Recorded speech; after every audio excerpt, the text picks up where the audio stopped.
बार बार मुड़ मुड़ कर देखती मीनाक्षी डरी हुई लग रही थी।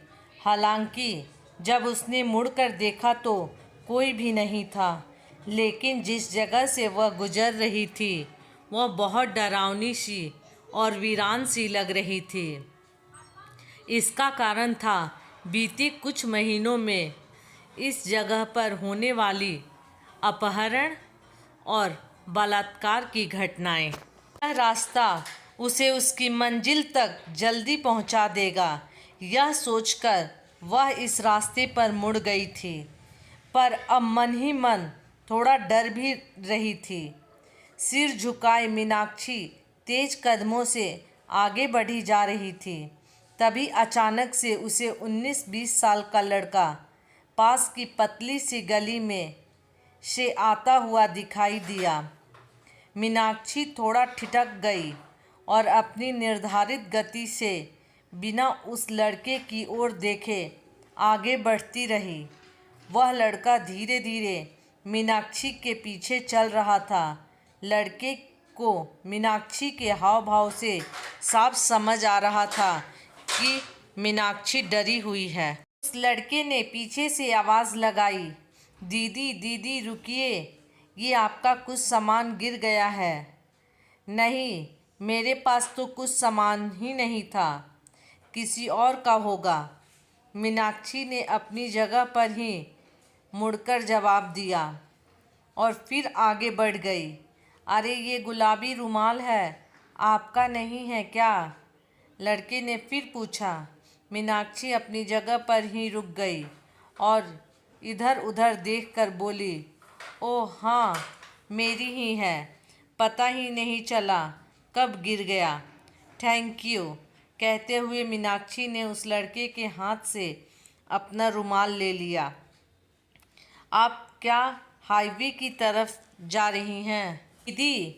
लड़के ने आत्मीयता दिखाते हुए पूछा। मीनाक्षी ने हाँ में सिर हिला दिया।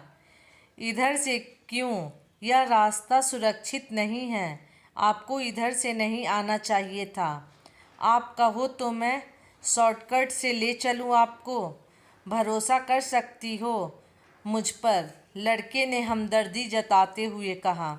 मीनाक्षी को लड़के की बात सही लगी तो मीनाक्षी ने सहमति जताई और लड़के के पीछे पीछे बातें करते हुए चलने लगी।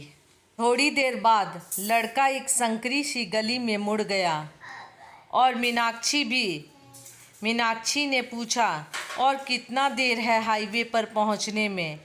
इस पर लड़का उसकी तरफ देखकर मुस्कुराया और बोला, बस आ ही गया है समझो।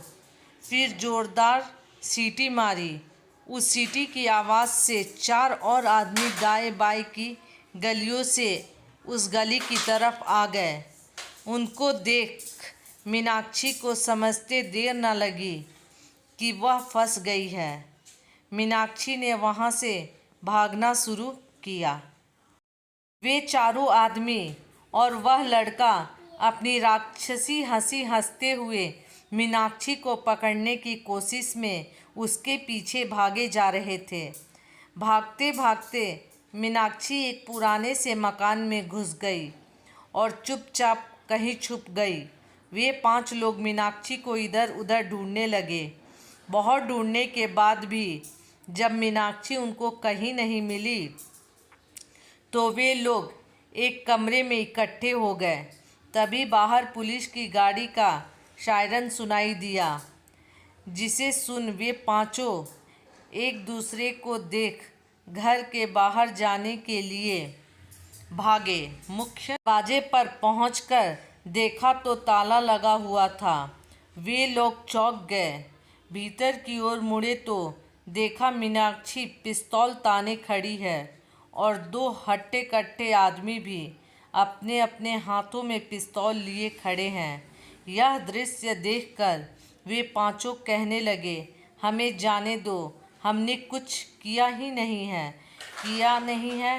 करने वाले तो थे ना बलात्कार। मैं कब से तुम लोगों को पकड़ना चाहती थी और कोई रास्ता समझ नहीं आया, तो मुझे खुद तुम्हारा शिकार बन के सामने आना पड़ा। तुम्हें क्या लगा था हर भीगी भीगी सी लड़की मौका होती है जिसे तुम लोग जैसे चाहो नुकसान पहुंचा सकते हो? बिल्कुल नहीं।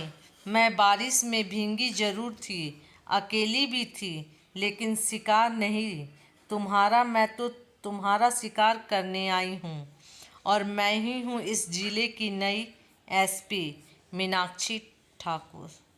दोस्तों, यदि मेरी कहानी अच्छी लगे तो लाइक, सब्सक्राइब, कमेंट और शेयर ज़रूर करें।